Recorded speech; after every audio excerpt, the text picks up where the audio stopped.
ئازیزانی ناوتی سڵاوتان لێبێ.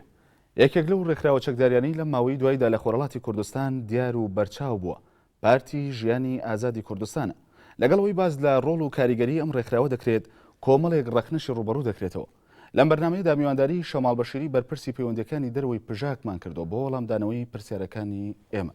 کاک شەماڵ زۆر بەخێربێی. زۆر سپاس بۆیەوە. کاک شەماڵ بۆ دەست پێ دەکەم زەروریەتی دروستبوونی پژاک چی بوو یانی؟ بەڵێ.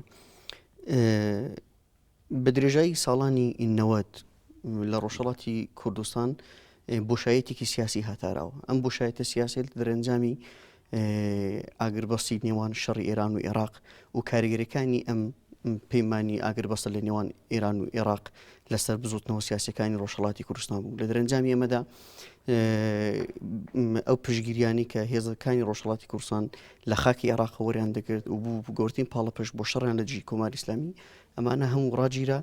و لە سەرەتای ساڵانی 90 بۆگلاوە و لە دوای تێڕۆری سەرکردایەتی ئەم لایەنە سیاسیانە و لە هەمان کاتدا تێڕۆری سەرکردایەتی و فەرماندە و کادیرانیان لە ئاستی باشووری کوردستاندا لە دەرەنجامدا ئەم پارتیانە تێکۆشانی ئەم پارتیانە لە ڕۆژهەڵاتی کوردستان هەتا ئاستێکی زۆر کەم بووە لە دەرەنجامدا کۆتایی پێهات و ئەم کۆتایی پێهاتنە و ئەم شکستانەی کە لە ساڵانی 79 و بە درێژای ساڵانی 80 هاتە ئاراوە وهای کرد کە هەم بۆشایەتێکی سیاسی بێتە ئاراوە لە دەرەنجامی ئەم بۆشایەتی سیاسەتە کۆماری ئیسلامی توانی خۆناغێکی نوێ لە بەگشتداچوونی خەڵکی ڕۆژهەڵاتی کوردستان بێنێتە ئاراوە. لە دەرەنجامی ئەمەدا سیاسەتی بەجاشایەتی کردن سیاسەتی ئاسیمیلاسیۆن توانەوەی کولتوری لە هەمان کاتدا پەرۆپێدان بە شێواندنی شیرازەکانی کۆمەڵایەتی و یەکێک لەوانە بەها ئەخلاقیەکان پەرەپێدانی لەش فرۆشی ئەوانە وهای کرد کە بتوانێت تەواو ڕۆژهەڵاتی کوردستان لە ئاستی کۆمەڵایەتیەوە بە چۆک دابێنێ و لە دەرەنجامدا فەزایەک لە بۆشایەتێکی سیاسی لە تێکۆشانێکی چڕۆپڕی کۆمەڵایەتی سیاسی بێنێتە ئاراوە. لە هەمان کاتدا نەسلێکی نوێ داهاتە ئاراوە کەم نەسل نوێیە بە چاوێکی ڕەخنەگرانەوە ڕوبەڕووی مێژووی تێکۆشانی سیاسی لایەنەکانی ڕۆژهەڵاتی کوردستان لە دەهەکانی پێشخۆی دەبوو و لە لێگەڕینێکی نوێدا بوو کە تێکۆشانێکی نوێ پێویستە بەڵ ئەم تێکۆشانە نوێ چۆن ڕێبازێکی نوێی سیاسی پێویستە ئەم ڕێبازە نوێیە چۆن بێ و هێڵێکی فکری نوێ پێویستە ئەم هێڵە نوێ فکریە چ بێ. ئەمە لە هەمان کاتدا خۆناغێک بوو کە ئیتر هێڵی فکری سیاسی کلاسیکیش کە تەنها خۆی بە سنوورە دەستکردەکانەوە گرێدەدا و تەنها سیاسەتی لە چوارچەوەی پارچێک لە کوردستاندا بەڕێوە دەبرد. ئەمەش باوی نەدەما و هێدی ئاستێک لە ڕۆحی نەتەوەی لە تێگەیشتنێکی نەتەوەی کە سنوورە دەستکردەکانی کوردستانی تێدەپەڕاند و ئەمە پێداویستی هاتنە ئاراوەی قۆنئاغێکی نوێ تێکۆشانێکی نوێ بزوتنەوەیکی سیاسی دەگەڵ خۆی دەهێنا. ئەمانە هەموو بەگشتی بوون بە ئەم زەرورەتە مێژویانە کە بزوتنەوەیکی نوێ ساز بێ و ئەم بزوتنە نوێ بتوانێت هەڵگری لێگەڕینەکان و وەڵامەکانی ئەم نەسلە نوێیە ئەم جیلە نوێ بێ کە لە ئاست کۆمەڵگای ڕۆژهەڵاتی کوردستان هاتبوو ئاراوە. بەڵێ لێرەوە ینی ئەو پرسیارە بکەم پەیوەندی ئێوە لەگەڵ پارتەکانی دیکەی خۆرهەڵاتی کوردستان چۆنە؟ بەڵێ ینی تۆ باست لەوە کرد کە دیدێکی ڕەخنەی دروست بوو سەبارەت بە تەواوی تێکۆشانی هێزە چەکداریەکان لە خۆرهەڵاتی کوردستان ینی پژاک خاوەنی دیدێکی ڕەخنەیە بەرامبەر بە هێزەکانی دیکە؟ بەڵێ ئەمە ڕاستە. هۆکارەکەشی بۆ دەگەرێتەوە کە دەرەنجامێکی سیاسی دەرەنجامێکی کۆمەڵایەتی بۆ ئەم ڕێبازە سیاسی لە ئارەدا هەیە و ئەم دەرەنجامە تابلۆیەک لە سەرنەکەوتن بۆ خۆیەوە دێنێ ئەگەر نەمانەیە وشەی شکست بەکاربهێنین. هەر لەبەر ئەمە ئێمە لە ئاستی فکریدا بڵین ئەم لایەنانەمان ڕەخنە کردووە و وەکو بەرنامەی سیاسی زیاتر هەوڵمان داوە بزوتنەوەیەک بین کە لایەنەکانی تر ڕەخنە بکەین واتە ڕەخنەکانی ئێمە یا هەوڵدانەکانی ئێمە بۆ هاتنە ئاراوە هەوڵدانێکی سرف حیزبی لە چوارچێوەکی تەسکی بڵین تێکۆشانی حیزبایەتی کلاسیکدا نەبوو.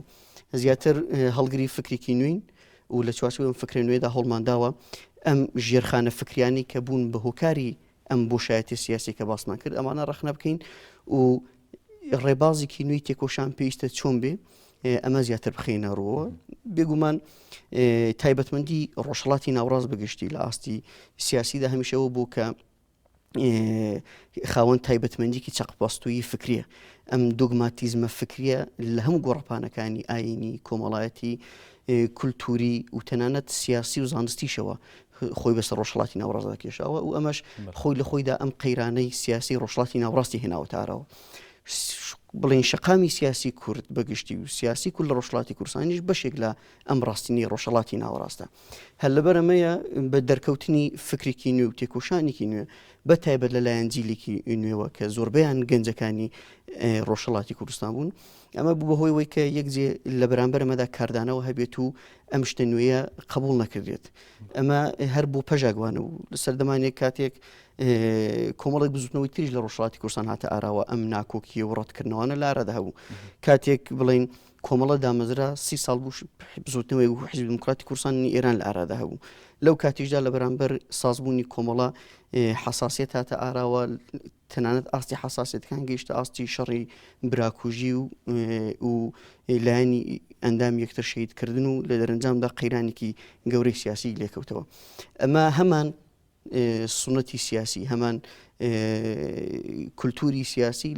لە قۆناغی دەرکەوتنی پەژاکیش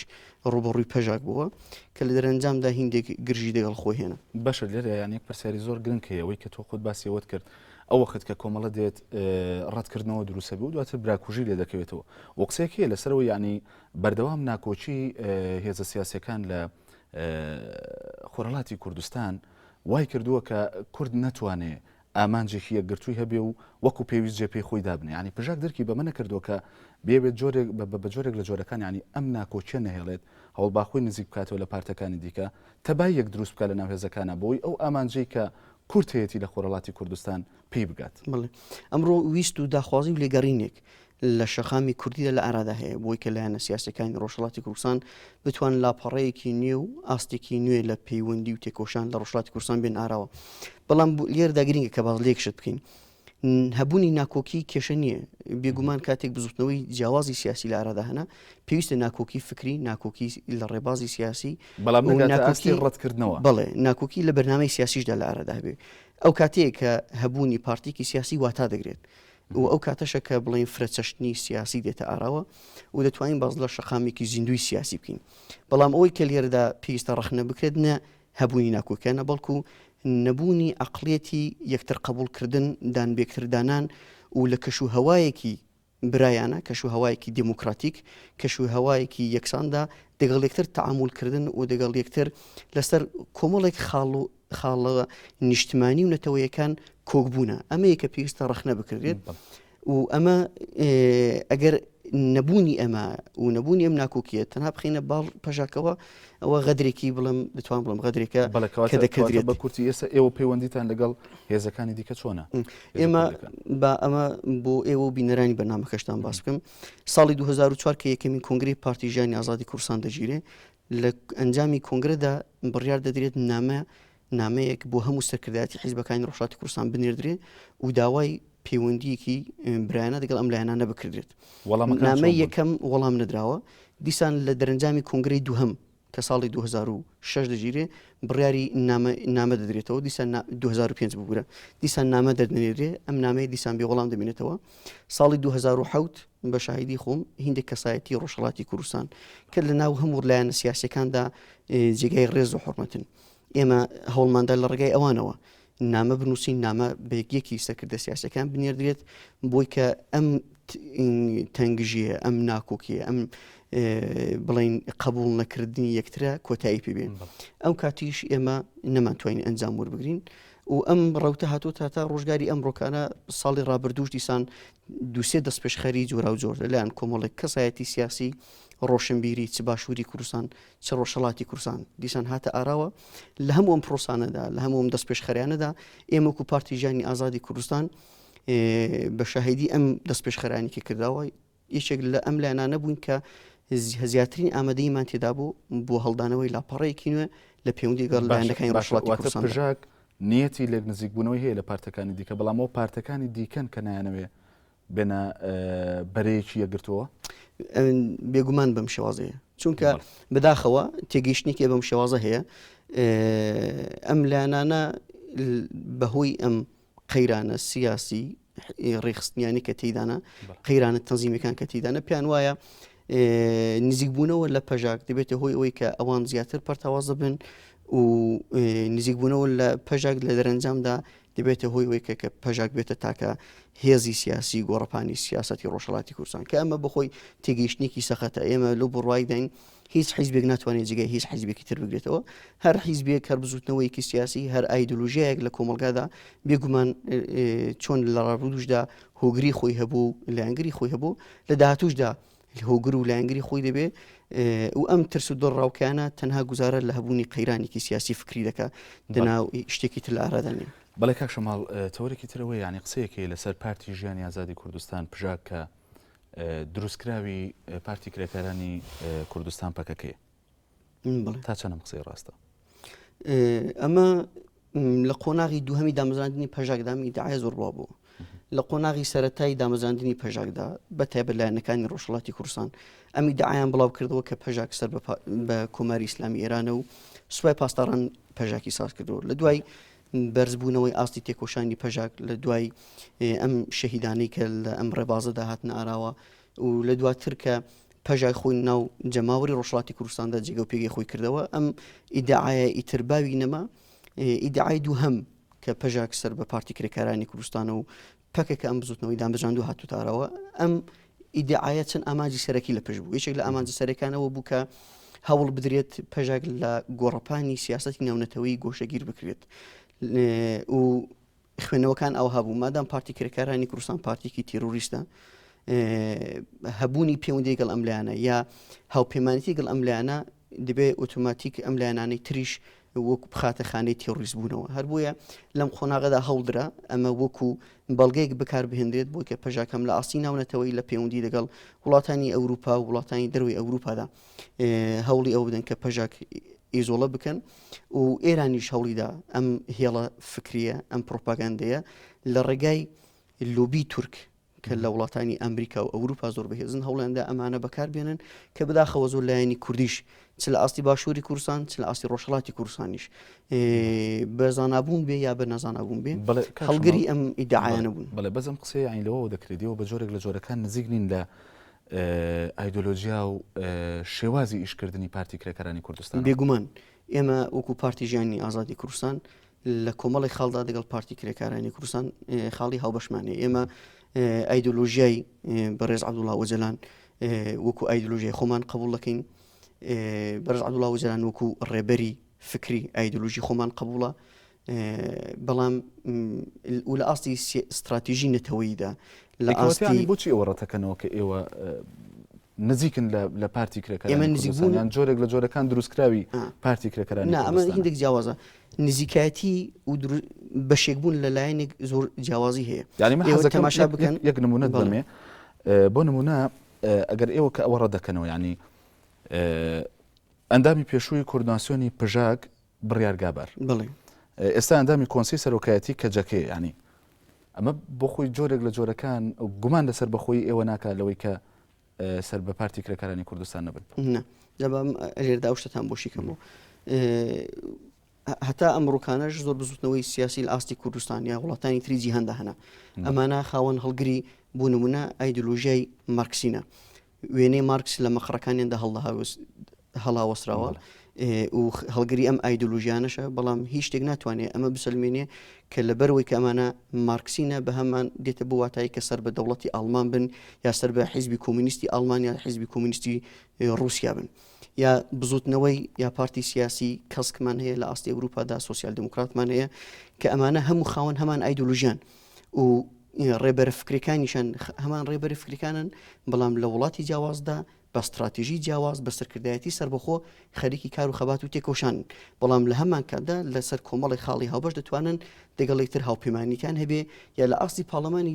ئەوروپاشدا بتوانن لە کۆمیسیۆن و فراکسیۆنی جیاوازیشدا خاوەن یەکیتی و یەگرتووی بن ئەم نمونە لە پەیوەندی ئێمە دەگەڵ پارتی کرێکارانی کوردستان نمونێکی بەم شێوازەیە فکری هاوبەشمان هەیە و بەڕێز عەبدوڵڵا وەجەلان دیسان خاڵێکی هاوبەشی ئێمەیە بەڵام پارتی ژیانی ئازادی کوردستان خاوەن سەرۆکی حیزبی خۆیەتی خاوەن سەرکردایەتی خۆیەتی و خاوەن استراتیژیکی تایبەت بەخۆی بەپێی ڕاستینی کێشەی کورد لە ئێران و ڕۆژهەڵاتی کوردستانە و ئەمە زۆر جار لەوانەیە دەگەڵ استراتیژی پارتی کرێکارانی کوردستان کە بەرامبەر بە چارەسەری کێشەی کورد لە تورکیا هەیەی جیاوازی هەبێ و زۆر جاریش لەوانەیە ڕێبازەکان و مێتودەکانی تێکۆشانی ئێمە دەگەڵ یەکتر جیاوازی هەبوو بێ لە هیندێک قۆناغدا کە ئێمە شەڕمان لە دژی کۆماری ئیسلامی ئێران هەبوو پارتیکرەکارانی کوردستان لەگەڵ تورکیا ئەگربەستی هەبوو زۆر جار ئەوان شەڕیان کردو ئێمە لە ئاگربەسدا بووین لەگەڵ کۆماری ئیسلامی ئەمانە باز لەمە دەکە ئەمە نیشان دەکە ئەم لایەنە واتە پارتی ژیانی ئازادی کوردستان لە تاکتیک لە ڕێباز لە ئاستی سەرکردایەتی و استراتێژی خۆیدا لایەنێکی سەر بەخۆیە دواتر ئەگە ئەندامێک جاران دەناو بزوتنەوەی ئێمەدا بوو بێت و ئەم ڕۆکانە ئەندامی لایەنێکی تر بێ ئەمە شتێکی زۆر سروشتێ زۆر کەسی تر هەیە ئەم ڕۆکانە لە سەرکردایەتی پارتی دموکراتی یەکێتی پارتی دموکراتی کوردستاندا بەڵام سەردەمانێک لە سەرکردایەتی یەکێتی نیشتمانی کوردستاندا بوو بێ یا پارتیەکانی تری کوردستان باشە هەر بێمەوە سەر و قسانی کە لەسەر پژاگەکرێ ینی تۆمەتێکی تر هەیە ئەوەی کە ئێوە دروستکراوی کۆماری ئیسلامی ئێران ینی قسەیەکەکەن لەسەرەوەی کە ینی وەکو بەڵگە بەکاری دێنن بۆەوەی کە ئێوە دروستکراوی کۆماری ئیسلامی ئێرانن ئەوەی کە ئێوە بۆ ماوەی ساڵێک لە شەڕێکی قورسدا بوون لەگەڵ ئێرانە بەڵام دوجار ناوچەی جاسوسان کە ناوچەیەکی زۆر گرنگە ئێوە دەیدەن بەدەست ئێرانەوە کە بڕیار بووە بنکەی سەربازی ئەمریکا لەو شوێنەدا جێگیر بکرێ بۆی ڕۆژێک لە ڕۆژان لەوێوە ئەگەر هێرش بکرێتە سەر ئێران ئەمریکا سوود لەو شوێنەوە وەربگرێ کۆمنتی جەناب بڵێ ئەم زانیارە زانیارێکی سەخەتە توان بڵم شتێکی بەم شێوازە لە ئارادانیە لە دەرەنجامی ئەم شەڕێک کە ساڵی 2011 هاتە ئاراوە و 4 مانگی خوێند لەم قۆناغەدا 4 مانگ شەڕێکی سەخت لە ئارادا هەبوو ئامانج لە ئەم شەڕە تەنها گرتنی تەپەیەک بەناوی تەپەی جاسوسان نەبوو ئامانجی کۆماری ئیسلامی دەستداگرتن بەسەر هەموو خاڵە سنووریەکانی هاوبەشی نێوان باشووری کوردستان و ڕۆژهەڵاتی کوردستان بوو واتە هەوڵەکانی کۆماری ئیسلامی لە هەرێمی بڵین خواروی سەردەشتە و دەستی پێ دەکرد هەتا دەگاتە هەرێمەکانی نزیکی ورمێ ئەم شەڕە ئەم ئۆپەراسیۆنە لە چەندین خاڵەوە بەڕێوەچوو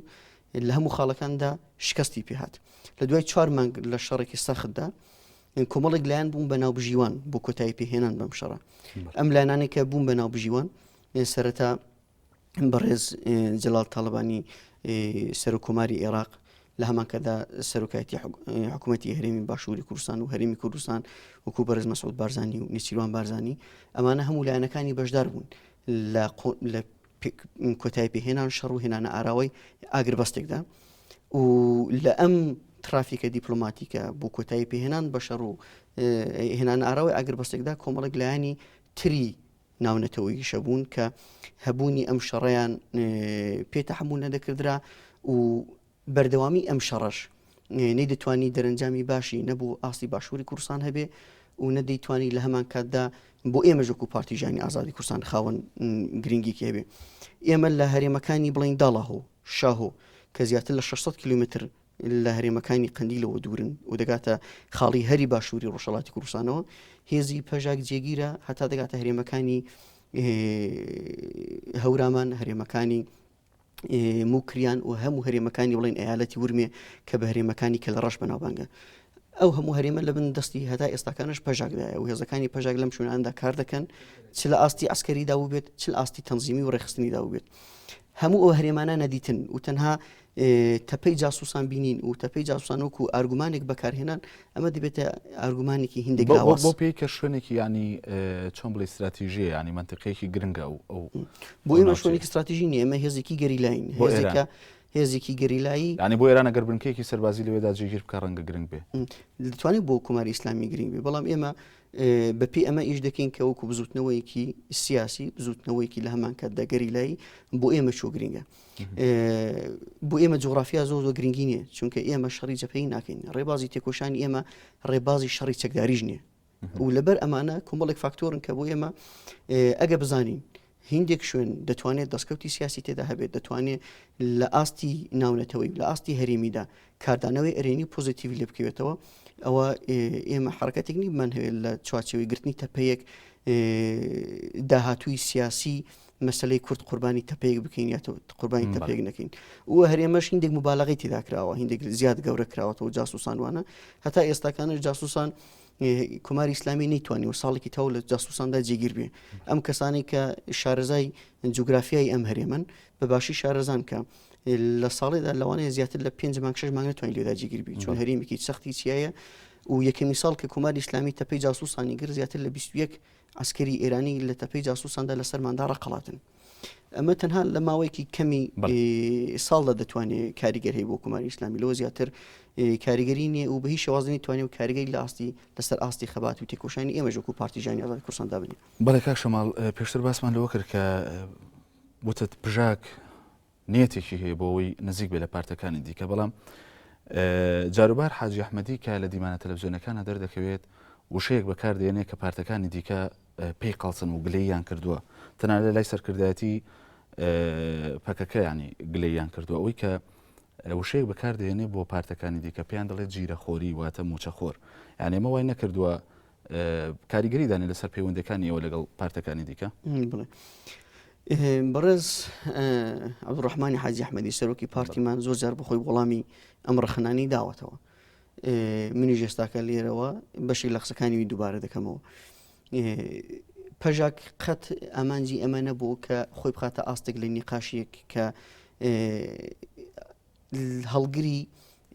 لە ئاستی ئەخلاقیات و کولتوری سیاسی و خیتابەتی سیاسی ئێمەدا نەبێ و هەمیشە وەمانداوە خۆمان لەم جۆرە نیقاشانە کە لە زیاتر لە شەڕە دندووکێک بۆ لاوەتر ناچێ و بپارێزین و ئاستی سیاسیمان خیتابەتی سیاسیمان دانەخینە ئاستی ئەبەم شێوازە. بەڵام زۆر جار ئەمانی کە پەژاک کردویتی پەژاک شتی لەوەی هندێک جار لەوانەیە گرانتریشی کوتپێ زەحمەتریشی گوتپێ ئەمانە هەموو کاردانەوە بوون لە بەرامبەر ئەم ئیدعایانی کە بەرامبەر بە ئێمە کراوە. ئەم لایەنە سیاسیانە بە پەژاکیان کوت کە سەر بە کۆماری ئیسلامیە تۆمەتی جاسوس بوون و خیانەتیان بۆ پاڵ پەژاکەوەدا ئەمانە بۆ ئەمە دەڵێن نابێت پەژاک دڵی بێشێ، بەڵام ئەگە پەژاک بۆیان بڵێ جیرەخۆرن بەمە دەبێ دڵیان بێشێت و بەمە ناڕەحەت بن یا ئەمان لە ئاستی ناونەتەوەیدا بە پێ ئەم زانیاریانی لە ئارەدەمان هەیە لە ساڵانی 2010دا هندێک لەلایەنەکان سەردانی ئەمریکایان کردو لە دیداری خۆیان لەگەڵ ئەمریکادا دۆسیایەکان پێشکەش کردووە کە لێوێدا دەسەلمێنن بۆ پەژاک بەشێکە لە پەکەکە و مادام بەشێکە لە پەکە بزوتنەوەیکی تێرۆریستی و دەبێت ئەمریکا بیخاتە ناو لیستی تێرۆری خۆیەوە. ینی پارتەکانی دیکی خۆرەڵاتی کوردستان بەڵێکی لەو جۆرە دەدەن ئەمریکا کە پژاکیش بخرێتە لیستی تیرۆرەوە. بەڵێ و لە دوا بە دوای ئەم هەوڵە دیپلۆماتیکانشدا هندێک چاوپێکەوتنی ڕۆژنامەی دەگە ڕۆژنامەکانی ئاستی ئەوروپا و ئەمریکاشدا هاتنە ئاراوە کە لێدا بە ئاشکراش سەرکردایەتی ئەم بزوتنەوە سیاسیاندا باز لەوە دەکەن ئەندامانی پەژاک لەو بەری سنوورن دەبنە پەکەکە دێنەوە بەری سنوور دەبنە پەژاک ئەمانە مافیانە ئەمانە تەجارەت بە مادە هۆشبەرەکان دەکەن ئەم ئیدعایانە هەموو بەرامبەر بە پەژاک کردراون. ئەمانە دەڵێن نابێت پەژاک بەمانە دڵی بێشێ دەبێت ئەمانە هەموو جوێبیست بێ بەڵام کاتێک پەژاک کاردانەوەیەک دەبێت ڕخنەیەکی دەبێت بەم پارتیەی نابێ ئەم ڕخنانە بکردرێت. جیرەخۆری شتێکی خراپ نییە و لە هەمان کاتێشدا شتێکی هەڵبەستراویش زۆر باشە. زۆربەی لایەنەکانی سیاسی ڕۆژهەڵاتی کوردستان لە حکوومەتی هەرێم یارمەتی وەردەگرن. ئەمانە کاتمان زۆر ڕاستیانی دەمە بینە سەر وتەوەرەی ئێستا پرۆسەیەکی ئاشتەوایی لە تورکیا بەڕێوەی لەوەی کە باکووری کوردستان ئیدی شەڕی چەکداری تێدا نەمێنێت دەمەوێت بزانم ینی بەتایبەت لەسەر پەیامەکەی ئۆجەلان هەڵوێستی پژاک چییە یانی ڕای پژاک چییە؟ بڵێ ئێمە لە لێدوانێکدا 2 ڕۆژ دوای ئاشکرابوونی خوێنەوەی ئەم نامەیە لە نەورۆزی ئامەد وەکو پارتیژانی ئازادی کوردستان پشگیری خۆمان بۆ نامەکەی ڕێبەر ئاپۆ ڕێبەر ئۆجەلان ڕاگەاندوو. پێمان وایە ئەم من نامەیە هەڵگری پەیامێکی استراتیژیکە ئەم پەیامە لە هەلومەرجێکی تایبەت بە پێی نەک تەنها بارودۆخی ناوخۆی سووریا تورکیا بەڵکو بە پێی هەلومەرجی گشتی ڕۆژهەڵاتی ناوەڕاست هاتوۆتە ئاراوە و ئەمە دەتوانێت کاردانەوەی ئەرێنی هەبێت لەسەر پێشکەوتنە سیاسەکانی هەرێمی و لە هەمان کادا دەتوانێت قۆناغێکی نوێ لە تێکۆشانی ئازادی خوازی گەلی کورد بکاتەوە و کێشەی کورد لە ئاستی تورکیا بەرەو ئاراستەیەکی نوێ چارەسەری دیموکراتیانە بەرێ.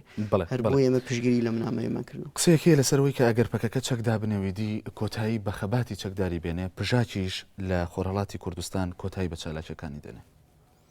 بەڵام قسێکی ڕێک بە پێچەوانەی ئەمەش ڕۆژانە لە ڕاگەیانەکاندا دەگوترێت کە چەکدانانی پەکەکە یا بڵێن ئاگر لە تورکیا دەتوانێت بە واتای پەرسەندنی شەڕ لە ئێران بێ. بۆ هەردوو ئیدعاکان من دەمێ ئەمە بڵێم کە بێگومان ئەم بارودۆخی کە لە ئاستی تورکیا دێتە ئاراوە کاریگەری ڕاستەوخۆی لەسەر کێشەی کورد نەک تەنها لە تورکیا بەڵکو لە ئاستی باشوور ڕۆژاوای ڕۆژهەڵاتی کوردستاندا دەنێ و ئەم قۆناغە نوێیە هاوسەنگە سیاسیەکانی هەرێمی ڕۆژهەڵاتی ناوەڕاست بەگشتی ڕۆبەڕووی گۆڕانی قوڵ دەکاتەوە و قۆناغێکی نوێ لە هاوسەنگی سیاسی دێنێتە ئاراوە کە لەم قۆناغە نوێ سیاسێدا بێگومان کورد وەکو جاران نابێتە قوربانی هاوسەنگە سیاسیەکان بەڵکو بەشێک لە هاوسەنگە سیاسیەکان و لەم قۆناغەدا بەپێچەوانە ئەمە دەرفەتی تێکۆشانێکی بەگوڕتر تێکۆشانێکی زۆر بەربڵاوتر دەدات بە ئێمە کە ئێمە خۆمان لەم قۆناغەدا بۆ ئەم ئاستە لە تێکۆشان و خەبات لە ئاستی ڕۆژهەڵاتی کوردستان و ئێراندا ئامادە دەکەین. ئەمەواتە ئەوە ناداکەیەوە پەیوەستین بە پەیامەکەی ئۆجەلانەوە؟ نەخیر ئەم پەیامی کە ڕێبەر ئۆجەلان ئاشکرای کردو ئاراستەکەی بۆ کێشەی کورد لە باکووری کوردستان بەشی ئاگربەستەکە باز لە ئاگربەست لە نێوان هێزەکانی پارتی کرێکارانی کوردستان و حکوومەتی تورکیا دەکە باز لە ئاگربەست لە نێوان هێزەکانی ئێمە و کۆماری ئیسلامی دەناکە. باشە زۆر بە کورتی پرسیارێکی دیکە ئەویژەوەی کە لە ساڵی 2010 عەبدوڕەحمانی حاجی ئەحمەدی سەرۆکی پژاک لەلایەن پۆلیسی ئەڵمانیەوە دەستگیر دەکرێت. قسەیەکە بوو لەسەرەوەی کە هۆکاری دەستگیرکردنەکەیەوە بووە کە لە بازاری ڕەشدا چەک و کەلوپەلی سەربازی بۆ پەکەکە کڕیوە. زۆر بە کورتی وەڵام بێتەوە سپاس دەکەم. بڵێ ئەم زانیارانە سەرچاوەکانیان بەشێکان ڕاگەیاندنەکانی ئێرانن بەشێکی ڕاگەیاندنەکانی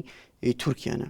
ئەمە ئاساسێکی نییە. ڕاستە بەڕێز حاجی ئەحمەدی بۆ ماوەی 2 ڕۆژ لەلایەن پۆلیسی ئەڵمانیاوە دەست بەسەر کرا. هۆکاری سەرەکی دەستگیرکردنەکە 2 مژاری سەرەکی بوون. بەشێکی ئەوە بوو کە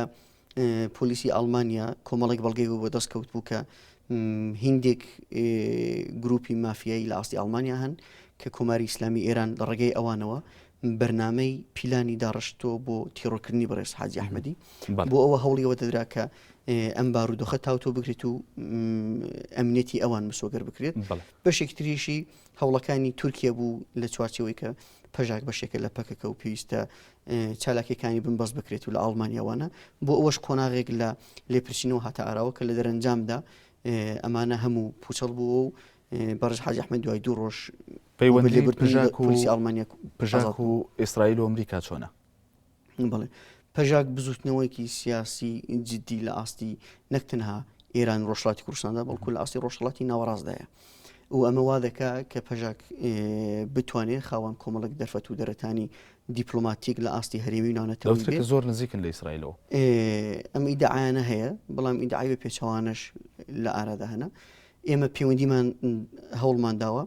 لە چوارچێوی تاوتۆکردنی چارەسەری پرسی کورد لەگەڵ زۆربەی وڵاتانی هەرێمی و ناونەتەوەی خاوەن پەیوەندی بین و هەتا ئێستاکانش ئەم ڕۆکتەمان پاراستووە و کراوە بووین بۆ پەیوەندی لەگەڵ هەموو هێز و لایەنێکی ناونەتەوەی و هەرێمی. کاک شەماڵ زۆر بە کورتی ینی دەمێ وەکو دو دەرفەت وەکو دوا پرسیار بەڕاشکایی پێم بڵێ سەرچاوی داهاتی پژاک لە چۆوێ؟ بڵێ سەرچاوی داهاتی پەژاک خەڵکی کورد بە تایبەتی لە ڕۆژهەڵاتی کوردستان و خەڵکی کورد لە ئاستی کوردستان بەگشتیدایە. ئەم خەڵکی کە ڕۆژانە لەگەڵ ئێمە لە پەیوەندیدان ئەم کەسانی کە هۆگری بەرزبوونەوەی ئاستی تێکۆشانی سەرچاوێکی دیاریکراوتان نییە بۆ داهات و دارایی؟ ئێمە پشگیری خۆمان لە خەڵکی کورد لە ڕۆژهەڵاتی کوردستان بەگشتی وەردەگرین. بەڵێ شەماڵ بەشیری بەرپرسی پەیوەندیەکانی دەرەوەی پژاک زۆر سپاس بۆەوەی میوانی ستۆدیۆی چاوپێکەوتن بووی. سپاس بۆیەوەش. ئازیزانی نارتی تا بەرنامەیەکی دیکە شاد و ئاسوودە بن.